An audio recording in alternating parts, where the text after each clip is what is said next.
Hello viewers, আজকে আমি দেখাবো রুই মাছের শুকনা ভাজি কিভাবে করতে হয়। তো রুই মাছের শুকনা ভাজি করার জন্য প্রথমে আমাদেরকে রুই মাছটা কেটে পরিষ্কার করে নিতে হবে। তারপর একটি ফ্রাইং প্যানে তেল দিয়ে মাছগুলো ভেজে নিতে হবে। বাজার ভিডিওটি আমি করতে পারিনি। তারপর ফ্রাইং প্যানের মধ্যে তেল দিয়ে পেঁয়াজ দিয়ে তারপর সামান্য পরিমাণ হলুদ, সামান্য পরিমাণ মরিচ, সামান্য পরিমাণ লবণ আমি প্রথমে দিয়ে মশলাটাকে ভালো করে কষিয়ে নিচ্ছি।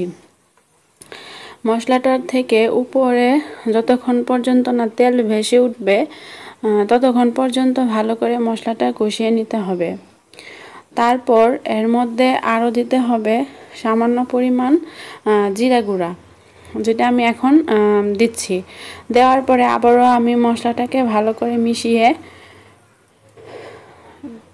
কষিয়ে নিচ্ছি মশলাটাকে। তারপর যতক্ষণ পর্যন্ত তেল উপরে ভেসে না উঠবে ততক্ষণ পর্যন্ত আমি মশলাটাকে কষাতেই থাকবো। মশলাটার মধ্যে আমি সবগুলো মশলাটা কষিয়ে বিছিয়ে দিয়েছি এবং একবার উল্টিয়ে দিয়েছি। দেখুন মাছগুলা খুব সুন্দরভাবে ভাজি হচ্ছে। আর যে মশলাটা রয়েছে তা আমি একেবারে শুকিয়ে নিব। শুকিয়ে নেওয়ার আগ পর্যন্ত আমি মাছটাকে উল্টে পাল্টে দিব বারবার, আর মশলাটাকে ভালো করে শুকিয়ে নিব। 2 মিনিট মাছটাকে এভাবে রান্না করার পরে যখন একদম মশলাটা কষিয়ে শুকিয়ে যাবে তখন আমি এর মধ্যে আমি লবণও কিন্তু চেখে দেখেছি। আমার কাছে মনে হয়েছে লবণটা ঠিকঠাক আছে। এইটা একটা রুই মাছ ছিল আর মাছটির ওজন ছিল প্রায় 1 কেজির মতো। মাছটা রান্না করার পর অনেক সুস্বাদু লেগেছিল।